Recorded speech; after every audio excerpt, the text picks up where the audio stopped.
Travis and Jason Kelce tear up as they read their father Ed Kelce's obituary for his partner Maureen Maguire on the New Heights podcast.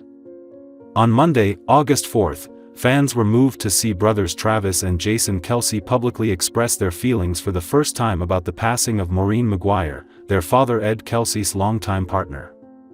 In the familiar setting of the podcast, viewers were treated to one of the most intimate and personal moments from the two NFL stars, not as athletes, but as sons grieving a profound loss. The podcast episode didn't start with the usual hearty laughs. Both Travis, with his black cap pulled deep and his gaze down, and Jason, in a gray hoodie, his eyes red, were quiet. After a pause, Travis spoke first. "This past week has been one of the hardest weeks of our lives." Jason just nodded, trying to contain his emotions.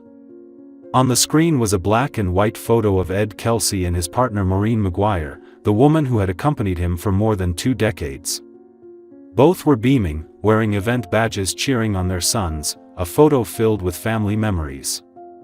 Ed Kelce's touching obituary. Jason then unfolded a carefully folded piece of paper and began to read the obituary that Ed Kelce had written in memory of Maureen Maguire.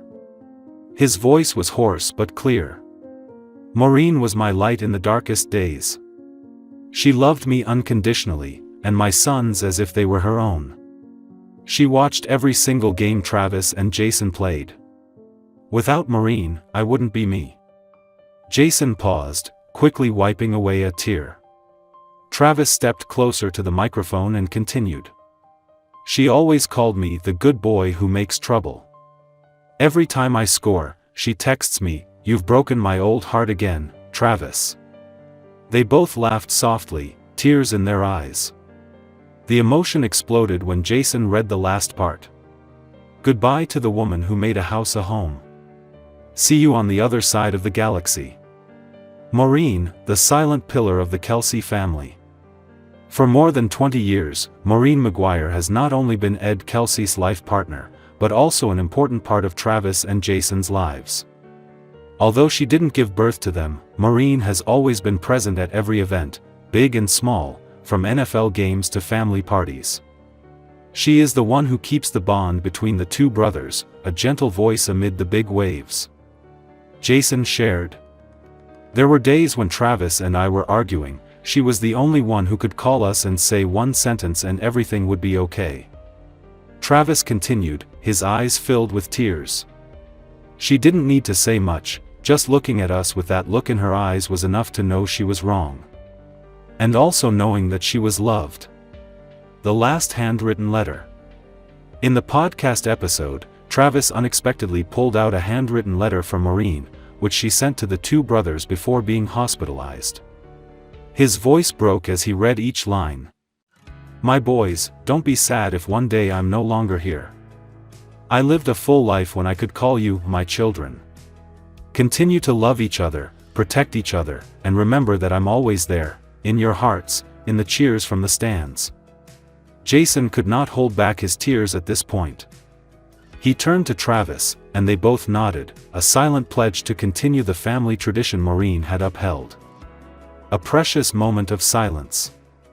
After they finished reading, they sat in silence. Neither spoke for nearly a minute. There was only the sound of slow breathing, the soft tapping of fingers on the table, a solemnity never heard in New Heights. Jason broke the silence. "She wouldn't want us to be sad for too long. But today, I think we can be sad, right?" Travis nodded. "Today is hers." A fan wrote. "It doesn't matter if you're an NFL superstar or not, losing a mother is something that can't be avoided. My heart goes out to the Kelces. Travis and Jason, we'll keep going for her." Before ending the podcast, Travis shared his final words. "We're not just doing this to remember Maureen, but to thank everyone who ever loved her, even if they only met her once. She warmed our hearts, and from now on, every time we compete, we'll always carry her with us." Jason looked straight into the camera, eyes red but his voice firm. "She never liked the spotlight, but today, she deserves to be known to the world." Jason Kelce, the elder brother with a strong personality, a legendary defensive pillar of the Philadelphia Eagles, appeared this time in a simple gray t-shirt, his eyes softened, his voice low and slow. He began. "I don't know how to express the gratitude in my heart. But one thing is for sure, we are not alone in this pain." He talked about the thousands of messages, handwritten letters, flowers, and memorial posts sent to his family. From old friends who met Maureen at the football field in 2015, to young fans as young as 10, 12 who only learned about us through the Super Bowl, every message was equally valuable. My family felt embraced, shared. And that was magical. Travis, who is usually lively and humorous in every episode, was noticeably calmer today. He shared about the hours after the first podcast aired, when the first comments started coming in. "I thought only a few close friends would watch. But I didn't expect millions of people to listen to the entire podcast, and leave comments that brought tears to my eyes." He choked up as he read an excerpt from a comment he printed out and carried in his pocket. Maureen may not have been famous, but she lived on as a heroine in the Kelce story. And thanks to our podcast, she's now a part of our story, too. Travis reached out to lightly touch the silver seal engraved on the funeral card, "In loving memory, Maureen Maguire." Throughout the podcast, Jason and Travis repeatedly said they couldn't have imagined the outpouring of love that came from far beyond the NFL community. Letters from teachers, nurses, retirees, veterans, and even community groups overseas poured in for the Kelce family. Jason shared. "There was a Vietnamese doctor in California who wrote to me, saying that Maureen was like his mother, a great woman who silently cared for her family in the shadows. Stories like that made me understand, Maureen touched souls we never knew existed." Travis nodded. "A fan in Ireland even sent us a poem in Gaelic that said, 'Mothers never really leave us. They just become the wind behind us, the cheers when we step onto the stage of life.'"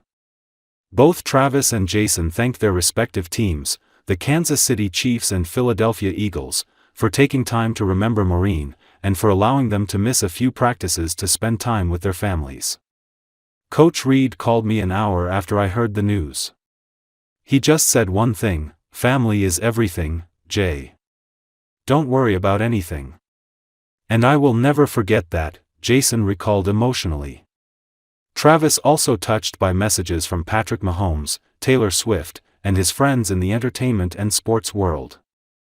"I got a bouquet of flowers from Justin Timberlake.